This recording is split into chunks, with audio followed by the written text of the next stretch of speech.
The white K9 should have collapsed at their feet, but instead, he looked back toward enemy territory as if someone out there still needed him more than he needed saving. Staff Sergeant Isaiah Brooks saw the dog emerge through the late afternoon haze beyond the patrol boundary, moving slowly across the hard-packed desert with one front paw barely touching the ground. At first, the Marines thought the pale shape was a scrap of canvas caught in the wind. Then it lifted its head. White fur, dulled by dust, clung close to a lean frame. A dark stain marked the tactical harness around his shoulder, and each careful step left a faint trail behind him. No collar tag swung from his neck. No handler followed. The dog came alone. Isaiah raised one hand, and the 5 Marines behind him stopped without a word. The outpost fell quiet except for the distant hum of a generator and the dry hiss of wind moving across the sandbags. Corporal Mason Reed lowered his medical pack and took one cautious step forward. "Easy boy," he said. The K9 watched him with pale amber eyes. He did not growl. He did not retreat. He simply stood there, breathing in short, controlled bursts, as though even pain had been trained to wait for permission. Mason knelt about 10 feet away and opened a pouch of clean gauze. "He needs help, Staff Sergeant." Isaiah could see that. Anyone could. The dog's right ear was nicked, his paws were worn raw from distance, and the white fur along his chest had turned the color of the earth. Yet something in his posture did not belong to an animal seeking shelter. His body faced the Marines, but his attention remained fixed on the broken hills behind him. Enemy-controlled ground began less than half a mile beyond the wire. No patrol had crossed that line in 3 days.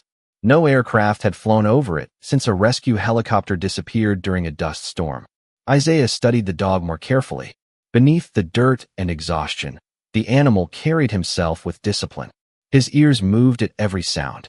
His eyes checked the ridge, the guard tower, the Marines, then the ridge again. Trained, Isaiah thought. Not a stray. Mason slid the gauze across the ground. The K9 stepped forward, sniffed it once, then ignored it.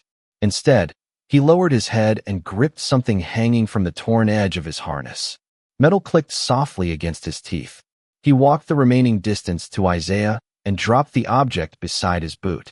It was a military identification tag, blackened at one end and bent nearly in half. Isaiah picked it up. Dust had filled the stamped letters, but for remained visible beneath his thumb. "Merc." Gunnery Sergeant Raymond Cole leaned closer. "Mercer?" he asked quietly. No one answered. Captain Daniel Mercer had piloted the helicopter that vanished beyond the eastern ridge 72 hours earlier. Search teams had found scattered equipment near the presumed landing zone, but no crew and no radio signal. Command had listed the aircraft as lost and the men aboard as missing, with survival considered unlikely. Isaiah turned the tag over. A shallow scratch ran across the back, forming the first half of a familiar unit number. It belonged to Mercer. The K9 watched Isaiah's face, waiting. "Where did you come from?"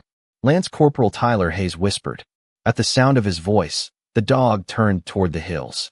He took 3 uneven steps, stopped, and looked back. Mason rose slowly. "He wants us to follow." Cole shook his head. "Or he's confused. He's dehydrated, exhausted, and miles from wherever he started." The K9 moved again, farther this time. His legs trembled, but he kept his head up. After 20 feet, he stopped and looked back once more. Isaiah felt the weight of the tag in his palm. Years earlier, in another place beneath another empty sky, he had heard a voice over the radio asking him not to leave.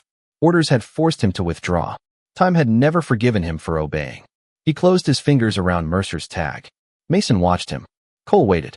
The white K9 stood at the edge of the fading sunlight, wounded, silent, and certain. Isaiah stepped beyond the shade of the guard tower. "Staff Sergeant," Cole warned. Isaiah kept his eyes on the dog. "Get water, field dressings, and the short-range radio." Tyler glanced toward the ridge. "Command hasn't cleared movement east." Isaiah slid the tag into his vest pocket. The metal rested above his heart. "Then we don't call it a patrol." The K9's ears lifted. For the first time since appearing from the dust, his tail moved once. Not with relief. With recognition. Isaiah tightened the strap on his rifle, though he hoped they would not need it, and nodded toward the hills. "We follow him until he stops." The dog turned away at once, as if those were the only words he had crossed the desert to hear. The first 100 yards passed in silence. Ghost moved ahead with a careful, uneven rhythm, his white coat catching the last of the sun whenever he crossed open ground. Isaiah stayed 10 feet behind him, close enough to read every shift of the dog's body, far enough not to crowd him. Mason walked on Isaiah's left with the medical pack. Cole followed with Tyler, who kept one hand near the radio secured to his vest. The air had begun to cool, but heat still rose from the ground in thin, wavering sheets. Dust settled into the seams of their boots. The hills ahead looked empty, yet none of them trusted the emptiness. Ghost reached the edge of a dry creek bed and stopped. His ears angled forward. His chest rose once, then held. Isaiah lifted a closed fist. The Marines froze. For several seconds, nothing moved except a strand of pale grass trembling near a broken culvert. Ghost lowered his nose, stepped to the right, then pressed one paw into the dirt without putting weight on it. Isaiah followed his gaze and saw a faint line half buried beneath the dust, too straight to be natural. He motioned the others back. Cole leaned closer without crossing the spot. "Good catch," he murmured. Ghost did not look at him. He stepped farther down the creek bed and continued along the shaded side, choosing stone over loose soil whenever he could. Tyler watched the dog with a new expression. "He is not wandering." "No," Isaiah said. "He is remembering." The words brought something old to the surface. 3 years earlier, Isaiah had led a 6-man team through a mountain village during a night evacuation. A storm had cut visibility to almost nothing. Radio traffic had broken apart under static. Corporal Elijah Carter had fallen behind while helping too. Civilians reached the extraction route. Isaiah had heard Carter call his name once over the radio, then twice. Command had ordered the convoy to move. The road was closing. The aircraft could not wait. Isaiah had obeyed. Carter had never returned. The report called it an impossible decision made under operational pressure. Isaiah had read the sentence so many times that the words had lost meaning. What remained was the sound of Carter's voice, calm even then. "Do not leave me out here, Brooks." Ghost climbed the opposite bank and paused on the ridge above them. The dog looked back at Isaiah, and for one strange second the years seemed to fold together. One wounded figure waiting. One road leading away. One choice. Isaiah climbed after him. Beyond the ridge lay a field of cracked earth scattered with pieces of rusted metal and sun-bleached wood. The remains of an abandoned communications post stood half a mile east, its roof collapsed, its tower bent toward the ground. According to the last map update, the area had been empty for months. Ghost did not move toward it. Instead, he turned south and entered a narrow cut between two low hills. Cole glanced at his compass. The helicopter went down east. "That was the estimate," Tyler said, "based on the final signal." Cole looked at Isaiah. "The dog is taking us away from it." Ghost stopped at the mouth of the cut. He looked back once. Then he lowered his head and pulled something from a thorn bush with his teeth. Mason reached him first. The object was a strip of olive fabric no longer than a hand. One edge was blackened. The other carried 2 stitched letters in gold thread. "Air Wing." Tyler swallowed. "That is flight gear." Isaiah knelt beside the fabric. A dark mark remained near the seam, not dry enough to have been there for several days. Mason touched it with one gloved finger and looked up. "This is recent." Cole scanned the hills. "How recent?" "Hours, maybe less." Ghost gave a soft sound low in his throat, not a growl, not a whine. A warning. His ears turned toward the passage ahead. Isaiah listened. At first he heard only wind moving over stone. Then came a faint metallic tap from somewhere beyond the cut. One sound. A pause. Then another. Tyler raised the radio and adjusted the frequency. Static answered. Ghost started forward again, faster now, though his injured leg shook beneath him. Mason reached for the bandage roll. "We need to stop him." Isaiah watched the dog force himself onward. "Not yet. He may not make another mile. Then we make sure he does not walk it alone." Mason nodded and moved closer to Ghost's side without touching him. The narrow passage turned sharply, blocking the view behind them. Sunlight thinned to a narrow gold line along the upper rocks. Isaiah felt the temperature drop. The air smelled different here, less like dust, more like cold stone and burned fuel. Ghost stopped so suddenly that Mason nearly stepped into him. The dog stared at the ground. Isaiah saw a boot print in the dirt, deep at the heel, dragged at the toe. Then another. They led farther into the shadows. Beside the second print lay a torn piece of white nylon cord. Isaiah picked it up. It matched the emergency line used in marine aviation kits. Ghost looked at him, breathing hard. There was no confusion in those eyes. No fear. Only urgency. Isaiah closed his hand around the cord and rose. "He is taking us to them," Mason said. Isaiah looked into the dark passage ahead, where the footprints disappeared around another bend. "No," he replied softly. "He is taking us to whoever is still moving." The passage narrowed until the Marines had to move in single file, shoulders brushing stone, on either side. Ghost went first. His pace was uneven, but his focus never broke. Every few yards, he stopped to test the air, then chose a direction no map would have suggested. Isaiah followed the dragged boot prints until they faded across a shelf of bare rock. Beyond that point, there was nothing visible. No tread marks. No torn fabric. No sign that anyone had passed through. Tyler crouched and swept a flashlight across the ground. "The trail is gone." Ghost lowered his nose to the stone. He moved left, returned, then crossed to the right where a thin ribbon of wind slipped through a crack in the wall. His ears rose. Without hesitation, he followed it. Cole looked at Isaiah. "That route leads away from the valley." "So did the creek bed," Isaiah said. And he was right about that. They continued through the cut until it opened beneath the remains of a concrete bridge. Its roadway had collapsed years ago, leaving two broken spans hanging over a shallow ravine. Ghost did not climb toward the open ground. He slipped beneath the western support, where darkness gathered around a narrow drainage tunnel. Mason aimed his light inside. The tunnel was barely 4 feet high and smelled of damp soil, burned fuel, and old machinery. "He expects us to crawl through there?" Tyler asked. Ghost looked back at him and disappeared into the opening. Cole exhaled. "Apparently." Isaiah lowered himself first. Stone pressed against his knees. The ceiling forced him to keep his head down, and every movement sent grit sliding under his gloves. Ahead, Ghost's white coat appeared and vanished in Mason's beam like a small piece of moonlight moving through the earth. The dog stopped twice, not from exhaustion, but to listen. At the second stop, a soft scraping sound traveled through the tunnel. Isaiah raised his hand, though no one behind him could see it clearly. Ghost pressed his body flat. A few seconds later, pebbles spilled from a crack overhead and scattered across the floor. The dog waited until the sound ended, then shifted toward the left wall where the ground was firmer. Isaiah copied him. So did the others. 20 feet farther, they found the reason. A section of the tunnel floor had weakened beneath a thin crust of dirt. Ghost had sensed it before any of them saw it. Tyler stared at the hollow space and whispered, "That dog just kept us from dropping through." Cole gave no answer, but the doubt in his face had begun to change into respect. When they emerged on the far side, the sun had fallen behind the western ridge.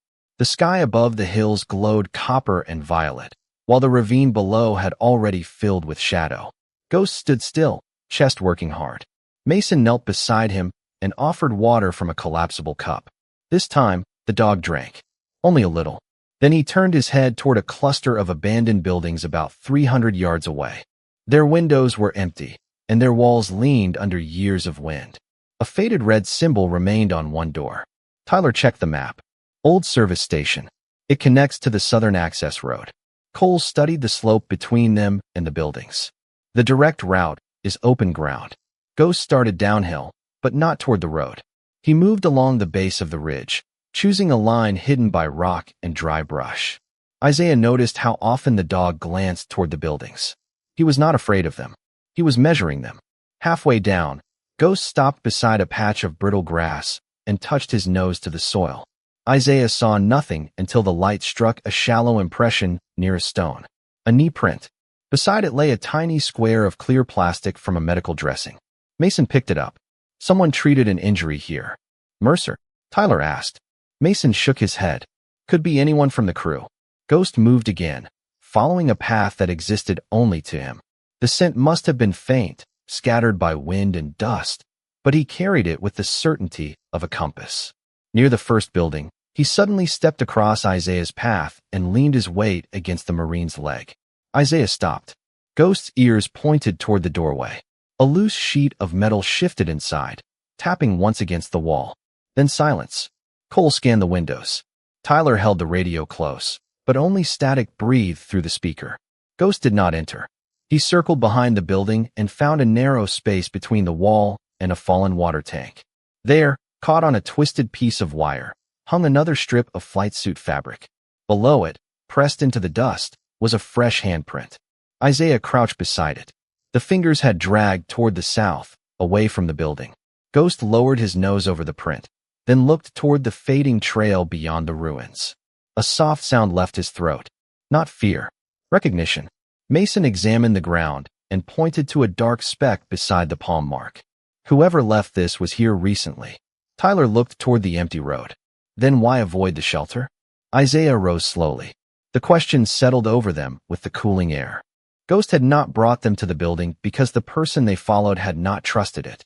The dog stepped into the shadows beyond the station, where a line of disturbed sand led toward the hills. Isaiah tightened the strap across his shoulder. The trail was visible now, but only for a few yards. After that, the wind had erased it again. Ghost did not need it. He lifted his head, found something none of them could see, and continued south. The trail beyond the service station climbed into a field of broken stone where the wind had erased nearly every human mark. Night gathered quickly between the hills. Isaiah switched on the red lens of his flashlight, and the others did the same, keeping the beams low against the ground. Ghost continued ahead, his white coat dim beneath the muted light. He no longer moved with the steady discipline he had shown near the outpost. Each step required thought. His injured leg touched down for only a fraction of a second before lifting again, and his breathing had grown rough enough for Mason to hear from several yards away. Still, whenever the Marines slowed, Ghost looked back and waited. Not impatiently, expectantly. Isaiah understood that look. It was the expression of someone carrying a responsibility too heavy to surrender. The route curved between two ridges and ended at a collapsed observation post built into the hillside. Half the concrete roof had fallen inward. A rusted antenna leaned across the entrance, and a torn section of camouflage netting moved softly in the wind. Ghost stopped at the edge of the ruins. His nose lifted. Then he hurried forward with a sudden burst of strength. Ghost, Mason called, using the name that had begun to feel natural, though no tag had confirmed it. The dog disappeared through a gap in the wall. Isaiah followed, ducking beneath the tilted antenna. Inside, the air was cooler and carried the stale scent of dust, canvas, and old fuel. Their lights moved across an overturned table, empty supply crates, and a row of lockers with their doors hanging open. A flight helmet rested near the far wall. Ghost stood over it, trembling. Tyler reached it first. The helmet's visor was cracked and a faded name strip ran along the side. Mercer, Daniel. Mason let out a careful breath. Cole scanned the room. Captain Mercer was here. Isaiah crouched beside Ghost. The dog touched his nose to the helmet, then stepped away. There was no relief in him, no sign that the search had ended. He crossed the room and pressed one paw against a metal door half buried beneath fallen plaster. Isaiah and Cole pulled the debris aside until the door moved. Behind it was a narrow storage room. Tyler swept his light across the walls. An emergency radio sat on a shelf beside a canteen and a folded thermal blanket. The radio's casing was damaged, but a small indicator light blinked weakly. Tyler lifted it and turned the dial. Static filled the room, followed by a faint repeating pulse. 3 clicks. A pause. 2 clicks. Then silence before the pattern began again. That is the signal we heard, Mason said. Tyler examined the controls. It is automated. Someone set it to repeat. Isaiah looked around the room. A shallow layer of dust covered the floor except near the doorway, where several marks crossed one another. One set belonged to military boots. Another was unmistakably canine. Ghost prints. Cole pointed toward the thermal blanket. They sheltered here. Mason picked up the canteen and shook it. Empty.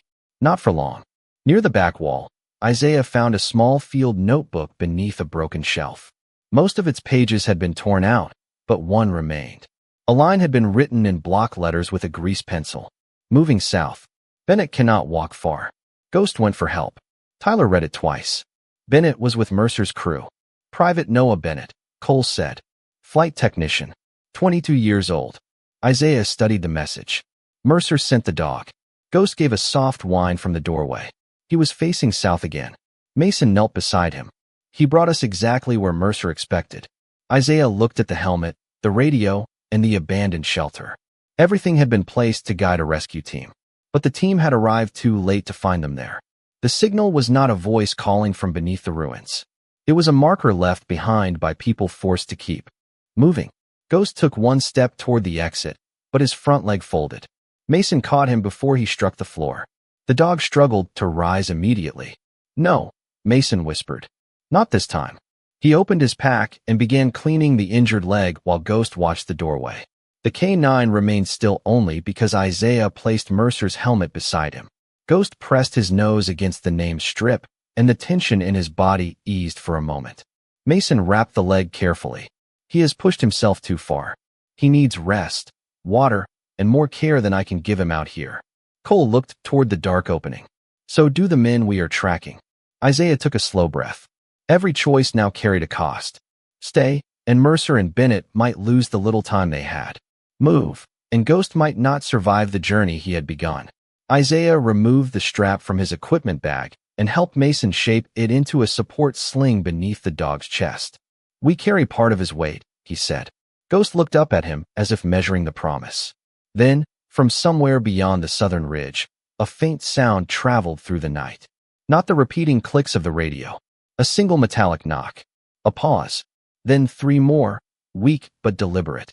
Ghost struggled upright inside the sling. His ears rose, and his eyes fixed on the darkness. The automated signal had led them to the shelter. That new sound was coming from somewhere else. The new signal came again, faint enough that the wind nearly swallowed it. 1 knock. A pause. 3 more. Isaiah raised his hand, and the team went still around Ghost. The dog stood inside the support sling between Mason and Isaiah, his weight divided across the fabric, but his head remained lifted toward the southern ridge. Tyler turned the damaged radio in his hands, listening for any change in the static. Nothing. The sound was not coming through the speaker. It was traveling through the stone.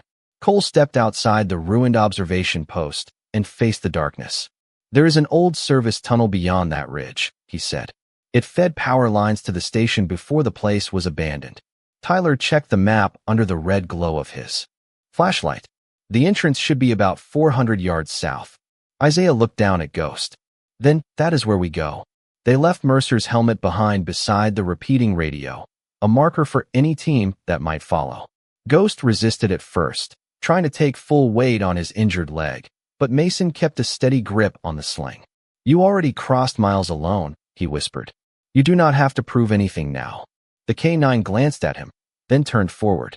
The descent toward the service tunnel was steeper than the map suggested. Loose gravel shifted beneath their boots. Wind pressed against their backs, carrying the smell of cold rock and scorched insulation.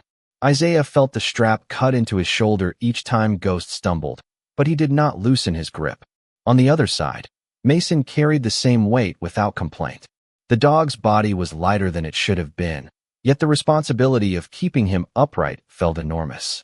Halfway down the slope, the signal stopped. Isaiah waited. 10 seconds passed. Then 20. Nothing followed. Tyler looked toward the base of the ridge. Maybe whoever made it moved on. Cole shook his head. Or cannot make it again. Ghost pulled against the sling, stronger than he had been moments before. His nose worked rapidly, searching the night air. Then he turned west, away from the marked entrance. Tyler frowned. "The tunnel is south." Isaiah studied the ground. A thin stream of cool air flowed from a seam between 2 slabs of stone on the western side. Ghost moved toward it. Behind the rocks, half hidden by brush, they found a narrow opening no wider than a doorway. The official entrance had collapsed. This was an emergency access route. Ghost had known. Cole stared into the darkness. "How many times has this dog saved us from the obvious path?" "Enough that we stopped questioning him," Isaiah said. They entered one at a time.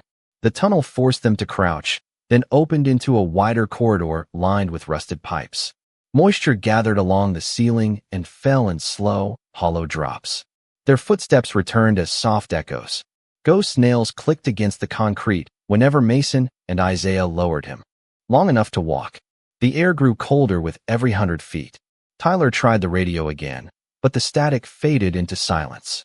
No signal reached this deep. The world behind them disappeared. Ahead, the tunnel divided into 2 branches. One sloped upward. The other descended into complete darkness. Ghost sniffed both openings, then chose the lower route. Cole pointed to a faded maintenance sign. That goes beneath the southern access road. Isaiah listened. At first, he heard only water ticking against metal. Then the pattern returned. 3 knocks. A pause. 2 knocks. Closer now. Ghost gave a low whine and pushed forward. The descending corridor narrowed. Dust drifted from the ceiling each time their boots disturbed the floor. Mason's breathing grew louder under the strain of supporting the dog. Isaiah could feel Ghost's heart beating through the sling, rapid but determined. They reached a steel door jammed halfway open by fallen debris. The space beneath it was barely 2 feet high. On the other side, something struck metal once. Ghost pulled so hard that the sling shifted. "Easy," Isaiah said. "We hear it." Cole and Tyler cleared small pieces of concrete from the gap, while Mason checked Ghost's bandage. The white cloth had darkened, but the bleeding had slowed.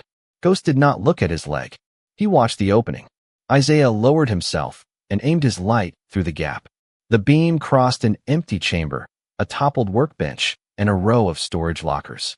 No person was visible. "Hello," he called. His voice traveled away in a long echo. For a moment, nothing answered. Then came a scraping sound from beyond the far wall. Not metal this time. Breath. Weak. Human. Isaiah pressed closer to the floor. "United States Marines. Can you hear me?" A voice tried to respond, but the words broke apart before reaching him. Ghost began to shake. Mason placed one hand against the dog's chest. "He knows that voice." Isaiah listened again. A single word came through the darkness, barely louder than the falling water. "Ghost." The K9 surged forward, and only the sling kept him from forcing himself beneath the door. His ears stood high, his amber eyes fixed on the unseen person beyond the chamber. Isaiah felt the old weight in his chest tighten, the same weight that had followed him for 3 years. But this time, the voice was not calling from memory. This time, he was close enough to answer. "We are here," he said. "Keep breathing. We are coming to you." Cole wedged a length of pipe beneath the steel door. Tyler braced beside him. Mason moved Ghost back just far enough to protect him from the shifting debris. Isaiah took hold of the pipe with both hands. The metal groaned, but the door began to rise. Behind it, the faint breathing continued. 1 breath. A pause. Then another. Ghost watched the widening gap without blinking, as though every mile, every wound, and every step through the dark had been leading to that one fragile sound. The steel door rose only a few inches before settling against the pipe with a deep metallic strain. Cole adjusted his grip. Tyler moved beside him. Isaiah crouched near the opening, one hand flat against the cold floor, listening to the faint breathing beyond. Ghost trembled inside the sling, his entire body angled toward the voice that had spoken his name. Mason kept one arm beneath the dog's chest and the other around his shoulders. "Easy," he whispered. "We are almost there." Cole counted softly. 1, 2, 3. The 3 Marines pushed together. The pipe bent, the door scraped upward, and dust sifted down from the frame. The gap widened enough for Isaiah to slide beneath it on his side. He entered the chamber first, pulling his flashlight close to his chest. The air smelled of rust, wet concrete, and old electrical wiring. His beam moved across a toppled shelf, a broken chair, and a narrow opening in the far wall where part of the tunnel had collapsed inward. A young man lay in the space between the fallen stones and a support column, wrapped in a silver emergency blanket. His face was pale beneath the dust. One arm rested across his chest, and his eyes opened only when Isaiah came within a few feet. "Marine," the young man whispered. Isaiah lowered himself beside him. "Staff Sergeant Isaiah Brooks. You are safe now." The man swallowed with difficulty. "Noah Bennett. We know who you are." Isaiah checked his breathing and pulse while Mason crawled under the door with his medical pack. Ghost tried to follow at once. His front leg gave way, but he dragged himself forward until Mason reached back and helped guide him through the gap. The moment Ghost entered the chamber, Noah's eyes filled with recognition. "You made it," he breathed. Ghost crossed the remaining distance and lowered his head against Noah's shoulder. The young Marine lifted his hand with effort and touched the white fur between the dog's ears. For several seconds, no one spoke. The sound of water dripping from the ceiling filled the room. Noah closed his eyes, not from fear, but relief. "Captain Mercer sent him," he said. Mason opened a canteen and helped him take a small drink. Tell us where Mercer is. Noah's hand stopped moving. His expression changed. He is not here. Isaiah felt Ghost become rigid beneath Mason's palm. Where did he go? Noah looked toward the broken wall behind him. We came through the southern access road after the aircraft went down. Mercer kept us moving because the main route was exposed. There were 3 of us at first. Lieutenant Harris could still walk, so Mercer sent him toward the western ridge to find a signal point. I do not know if he made it. His voice weakened. Mason urged him to breathe slowly. After a moment, Noah continued. My ankle gave out near the observation post. Mercer brought me here. Ghost stayed with us the whole time. No food. Almost no water. He would not leave. Isaiah glanced at the dog. Ghost's eyes never left Noah's face. Then why did Mercer send him away? Noah looked at the identification tag inside Isaiah's vest. Because the captain heard movement farther down the tunnel. He thought Harris might have circled back. Ghost wanted to follow him, but Mercer made him stay with me.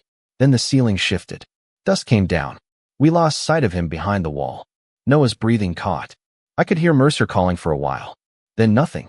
Cole had crawled into the room and now stood near the collapsed section. How long ago? Before sunrise. Tyler checked his watch. Night had fully settled outside, though deep underground. Time felt suspended. Isaiah studied the fallen stones. A narrow opening remained near the floor, barely wide enough for a man to pass through. Cool air moved from the other side. Ghost rose before anyone could stop him. He limped toward the gap, nose low, tail still. Mason reached for the sling. He cannot keep going. Ghost pressed his muzzle to the opening and inhaled. Then he gave one short bark. The sound echoed through the chamber and disappeared beyond the wall. Everyone waited. Nothing answered. Ghost barked again, softer this time. A long silence followed. Then, from somewhere deep beyond the collapse, came 2 faint taps against metal. Ghost's ears lifted. Noah began to cry without sound. That is him, he whispered. Mercer used 2 taps whenever Ghost found the right trail. Isaiah looked at Mason. Stabilize Bennett. Cole and Tyler will stay with you. Cole stepped forward. You are not going through alone. Isaiah turned toward the narrow opening. There is room for 1 man and 1 dog. You need to prepare the route out. Ghost tried to crawl beneath the broken wall, but his injured leg failed again. Isaiah caught him gently and pulled the support sling into place. The dog looked up at him, exhausted and unwilling to stop. Isaiah thought of Elijah Carter and the radio call that had followed him across 3 years of sleep. He thought of the order to leave, the closed aircraft door, and the silence afterward. This tunnel was not that road. This voice was not a memory. He fastened the sling around Ghost's chest and placed 1 arm beneath the dog's body. You found help, Isaiah said quietly. Now we find him together. He lowered himself toward the opening. Ghost stretched his neck into the darkness. Beyond the fallen wall, 2 more taps sounded, weaker than before, but still deliberate. Isaiah tightened his hold and began to crawl. The opening beneath the fallen wall was tighter than it appeared. Isaiah had to turn 1 shoulder and pull himself forward inch by inch, keeping Ghost supported against his chest. Stone pressed against his back. Dust filled his mouth. The only light came from the small lamp clipped to his vest, its beam trembling across the narrow passage ahead. Behind him, Mason's voice carried through the gap. Keep talking, Staff Sergeant. Isaiah drew a slow breath. We are moving. Ghost remained silent. His body was tense inside the sling, but his nose never stopped searching the air. Every few feet, he lifted his head and listened. Then came 2 faint taps from somewhere beyond the darkness. Ghost answered with a soft sound deep in his chest. Isaiah felt it more than heard it. He is still there, he said. The passage widened enough for Isaiah to lower Ghost beside him. The dog tried to stand. His wrapped legs shook, but he refused to lie down. Isaiah kept 1 hand beneath the sling and allowed him to move at his own pace. Ahead, the tunnel sloped downward through a section where the ceiling had cracked but not fallen. Thin lines of cold air slipped through the stone. Water ran along 1 wall in a narrow stream, reflecting the lamp like a silver thread. Ghost followed it for 20 feet, then stopped at a junction where 3 service corridors disappeared into darkness. Isaiah listened. No taps, no voice, only the slow drip of water and Ghost's uneven breathing. Mercer, Isaiah called. This is Staff Sergeant Brooks. Make any sound you can. His words traveled down all 3 passages and returned smaller. Nothing answered. Ghost moved toward the left corridor, sniffed, then backed away. He tested the center route and stood still for several seconds. Finally, he turned right. Isaiah followed. The floor became rougher, scattered with loose tools and pieces of insulation. A yellow maintenance line ran along the wall, faded but still visible. 20 yards ahead, Ghost stopped beside a glove lying near a damaged pipe. It was a flight glove, dusty and worn at the fingertips. The dog touched it with his nose. His tail moved once. Isaiah picked it up and saw the initials written inside the cuff. Daniel Mercer. "We are close," he whispered. Ghost pushed forward with new strength. The corridor ended at a low chamber where part of the ceiling had settled onto a steel support beam. Beyond it, Isaiah saw a boot, then the outline of a man lying on his side in a protected space beneath the beam. Captain Mercer's face was turned toward the wall. One hand held a small metal whistle. The other rested near a length of pipe he had used to make the tapping sound. Isaiah lowered Ghost carefully and crawled closer. Captain Mercer. The pilot did not move. Isaiah placed 2 fingers against his neck and felt a weak but steady pulse. Relief passed through him so sharply that he had to close his eyes for a moment. "He is alive," Isaiah called back through the tunnel, though he knew the others were too far away to hear. Ghost tried to reach Mercer, but the opening beneath the beam was narrow. Isaiah shifted a piece of loose equipment aside and guided the dog through. Ghost crawled the final few feet and pressed his head beneath Mercer's hand. At first, nothing happened. Then Mercer's fingers moved. Barely. They closed into the white fur. His eyes opened to a narrow line. He looked at Ghost as though waking inside a memory. "You came back," he whispered. Ghost rested his head against the captain's chest. The dog's entire body softened. For the first time since entering the outpost, he stopped looking toward the next path. Isaiah opened his canteen and touched a few drops of water to Mercer's lips. "Captain, Noah Bennett is alive. My team is with him." Mercer's eyes opened wider. "Bennett. Safe for now." A tired breath left the pilot. "Good." Isaiah examined the space around him. Mercer's lower body was pinned only by a section of lightweight paneling and a bent storage frame, not by the main support beam.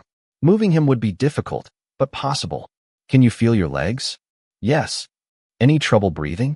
"Not worse than usual."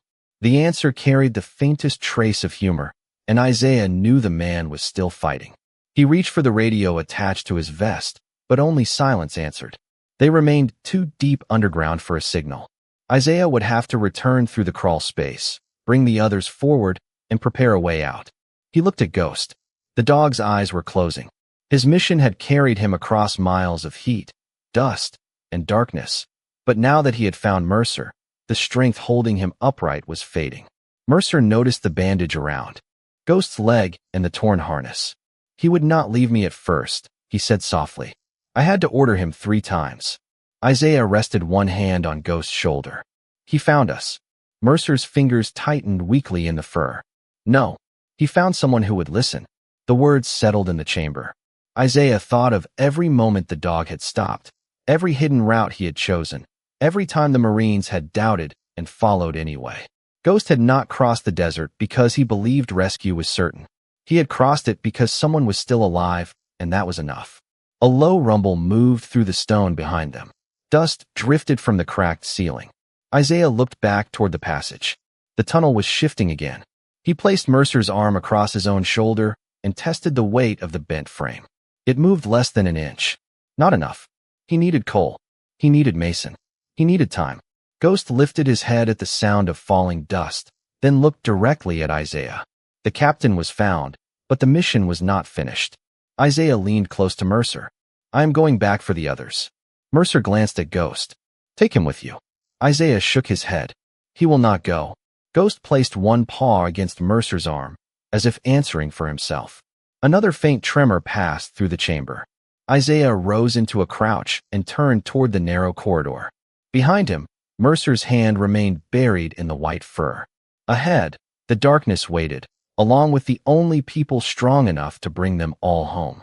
Isaiah made the return crawl faster than he thought possible, dragging himself through the narrow passage while the ground trembled in small, uneven waves beneath him. Dust followed every movement. By the time he reached the chamber where the others waited, Mason was kneeling beside Noah Bennett, wrapping his ankle and checking his breathing. Cole and Tyler turned at once. "Mercer is alive," Isaiah said. The words changed the room. Noah closed his eyes and let out a breath that sounded like a prayer. Mason rose. "What condition?" "Weak. Trapped under a storage frame, but not under the main beam. We can move him." Cole looked toward the opening. "And Ghost?" Isaiah glanced back into the darkness. "He stayed with Mercer." Another low vibration passed through the wall. Small pieces of plaster clicked across the floor. Tyler looked toward the ceiling. "This place is not going to hold forever." Isaiah nodded. "Then we do this once, and we do it right."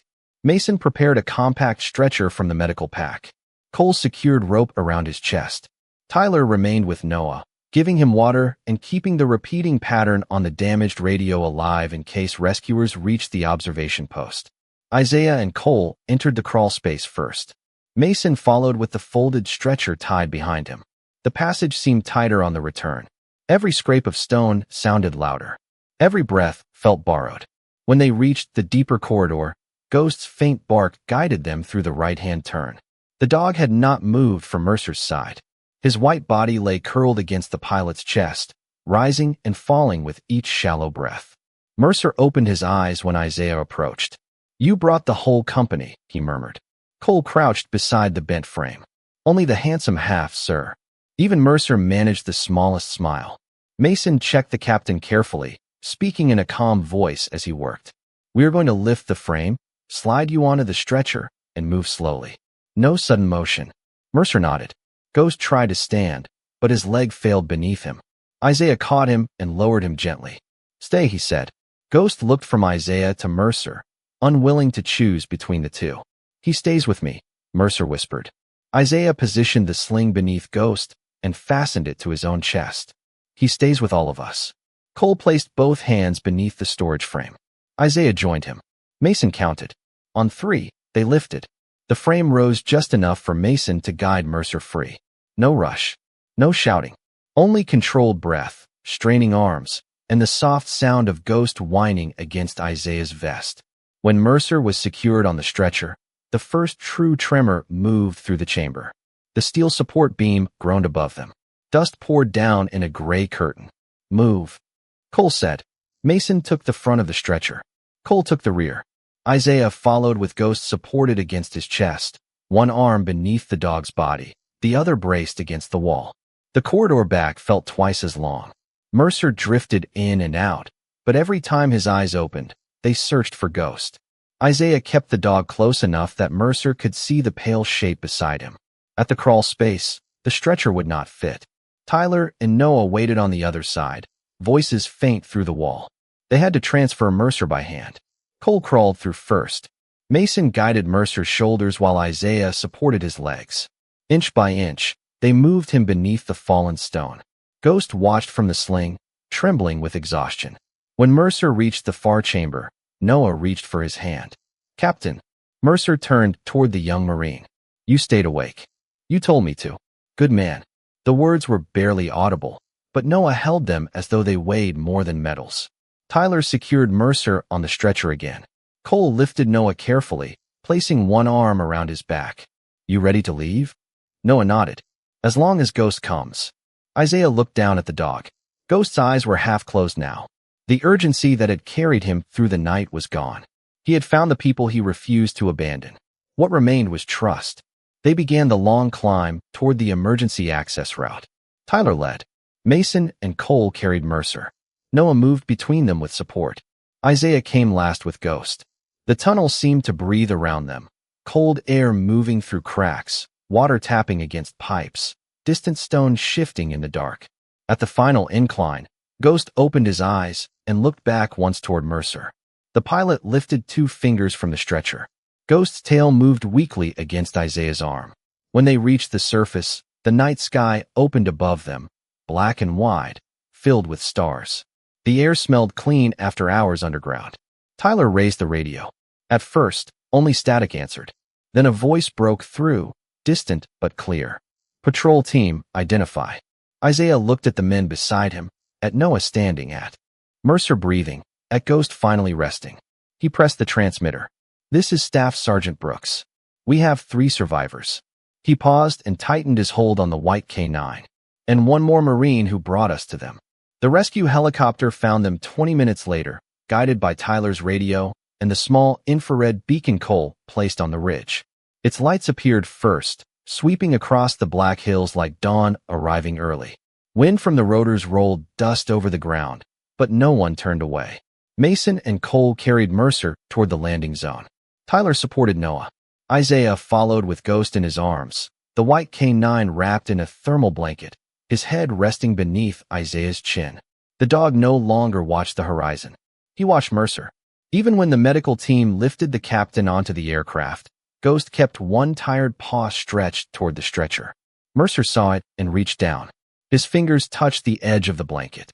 "I am here," he said. Only then did Ghost close his eyes. Isaiah climbed aboard beside him. As the helicopter rose, the ruined hills fell away beneath them. From above, the route Ghost had chosen looked impossible, a thin line through dry creek beds, broken bridges, abandoned buildings, and stone passages hidden from every map. Yet the dog had crossed it while wounded, carrying no radio, no compass, and no certainty that anyone would listen.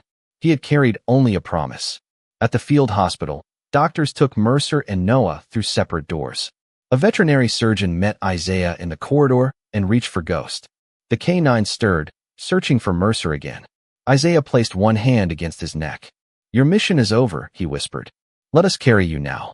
Ghost looked at him for a long moment, then allowed the surgeon to take him. The doors closed. The hallway became quiet. Isaiah sat beneath a harsh white light with Mercer's burned identification tag in his palm. Cole lowered himself into the chair beside him. Neither man spoke for several minutes. At last, Cole looked toward the surgical doors. "You made the right call." Isaiah closed his fingers around the tag. "I made a different call." Cole understood.